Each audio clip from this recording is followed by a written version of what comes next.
daripada negeri luar datang bekerja ke tempat kita macam mana kesungguhan mereka buat kerja. Rumah mereka tak kisah, duduk rumah kongsi pun tak apa, makan lebih kurang. Kalau boleh nak kerja 24 jam, kalau boleh tambah 25 jam, nak kerja 25 jam. Kenapa? Kerana nak simpan bekalan. Kerana mereka tahu Malaysia ini bukan tanah air mereka. Mereka akan bawa balik simpanan yang mereka bawa semasa berada di sini untuk mereka menikmatinya di kampung halaman mereka. So kampung halaman kita ialah akhirat mereka. Dunia ini adalah tempat untuk kita cucuk tanam. Dunia ini adalah tempat untuk kita tanam saham. Dunia ini adalah tempat untuk kita kumpul sebanyak mungkin bekalan untuk kita bawa bertemu dengan Allah Subhanahu wa taala. Itu sajalah. Alhamdulillah, terima kasih kepada Mahdia Ustaz Asyuki. Selalu kita mendengar di dalam khutbah, saya tak pasti Kuala Lumpur ini guna dalam teks ni kan. Apa selalunya kita mendengar dunia ini adalah tempat tumpangan buat sementara, akhirat jualah yang kekal buat selama-lamanya. Oleh itu marilah kita berbakti kan, Hatib selalu nyebut.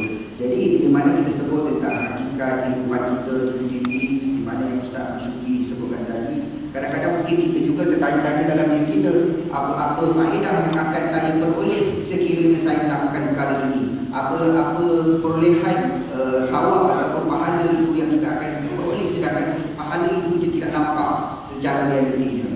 Namun penjelasan ini boleh diteruskan oleh ahli panel saya yang kedua, yang berbahagia Dr. Farid Syahran. Umat Islam pada hari ini berjuang untuk bercucuk tanam. Itu dalam konteks perbicaraan kita mengemai dunia, mengemai akhirat. Jadi dalam persoalan kehidupan kita pada hari ini, bagaimana kita dapat melihat wayang ini mampu dilaksanakan supaya kita dapat petik hasil dari akhirat nanti. Silakan. Bismillahirrahmanirrahim. Assalamualaikum warahmatullahi wabarakatuh. Alhamdulillahilladzi nahmaduhu wa nasta'inuhu wa nastaghfiruh wa na'udzu billahi min shururi anfusina wa min sayyiati a'malina. Man yahdihillahu fala mudilla lahu wa man yudlil fala hadiya lahu. Rabbi shrah li sadri wa yassir li amri wa hlul 'uqdatam min lisani yafqahu qawli. Terima kasih kepada Ustaz Syafiq selaku pengurusi, yang saya hormati Ustaz Syukri selaku ahli panel, Cik Zulkifli pengurusi surau, seterusnya hadirin dan hadirat yang bersama-sama kita dalam forum kita pada hari ini. Alhamdulillah, kita bersyukur kepada Allah Subhanahu wa taala setinggi-tingginya, dan dengan hanya dari limpah rahmat, izin dan inayah dari Allah sahaja kita dapat bersama-sama pada hari yang berbahagia ini.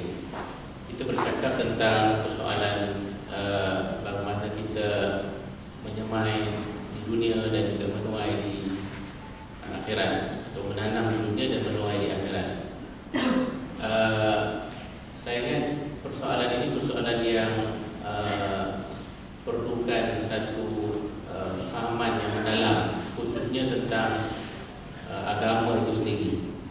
Kerana kalau kita bercakap tentang macam Ustaz Syukri sebut tadi, cakap tentang saham, tentang perniagaan yang selalu kita gunakan di dunia ini, perkara itu lebih mudah kerana dia punya keuntungan itu nampak secara jelas. Tapi kita bercakap tentang nak menuai di akhirat ini, dia merupakan satu benda yang mesti diawali dengan keyakinan kita yang kuat tentang wujudnya hari akhirat, dan keyakinan kita yang mendalam tentang wujudnya Allah Subhanahu wa taala. Sebab itu kefahaman kita ini harus dilandaskan akidah yang mendalam. Sebab itu Al-Quran dia selalu mengulang-ulang hakikat bahawa walaupun kita hidup di dunia, tetapi yang lebih baik itu di akhirat. Walal akhiratu khairul laka minal ula. Sesungguhnya akhirat itu lebih baik daripada ula yang awal di dunia ni lah. Sebab kita lalu dunia dulu, kemudian baru kita lalu di akhirat. Dan yang menariknya, istilah dunia ni pun dia datang daripada istilah adana, yang lebih dekat dengan kita. Dan manusia ni fitrahnya macam tu. Kita selalunya lupa dengan benda yang jauh, tapi kita lebih ingat dan lebih terpengaruh dengan benda yang lebih dekat daripada kita.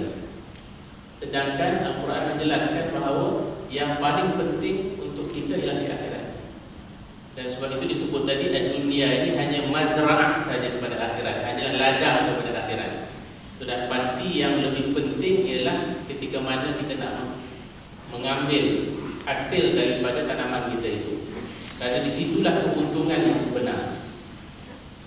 Dan sebab itu satu lagi ayat dalam Al-Quran yang menjelaskan tentang hakikat dunia dan akhirat ini ialah ayat yang selalu juga kita baca. Bismillahirrahmanirrahim. Wa bataghi fima ataqallahu darul akhirah wa la tansa nasibaka minad dunya. Carilah apa yang telah Tuhan berikan kepada kamu di hari akhirat, tetapi jangan lupa nasib kamu, bahagian kamu di dunia ini. Orang selalu salah faham ayat tu. Dia faham kita kena ambil sebanyak-banyak di dunia ni, tapi jangan lupa di akhirat. Tapi ayat tu kalau kita tengok ni, dia mulakan dengan Tuhan suruh kita cari apa yang Tuhan beri di akhirat.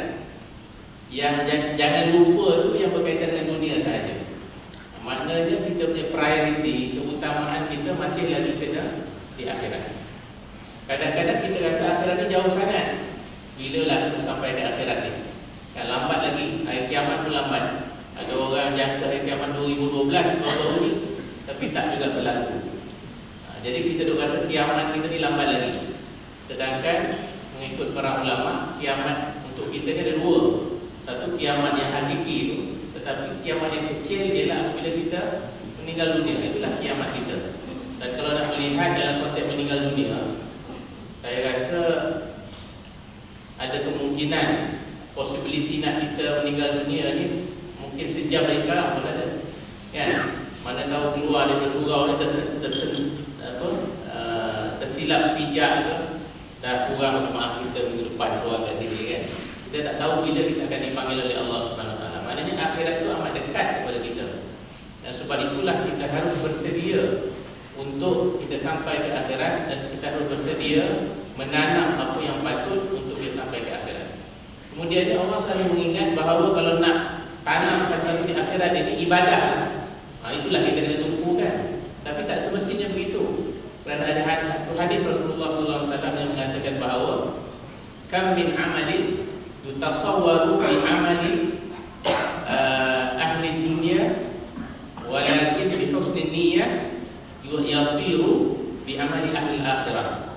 Wa kam min amalin yutasawwaru bi surati a'malil akhirah yasiru bi su'in niyyah bi a'malil ahli dunia, atau kama qala Rasulullah SAW, yang bermaksud berapa banyak amalan yang nampak seolah-olah macam amalan dunia, tetapi disebabkan niatnya yang betul dan niatnya yang baik, dia jadi amalan akhirat.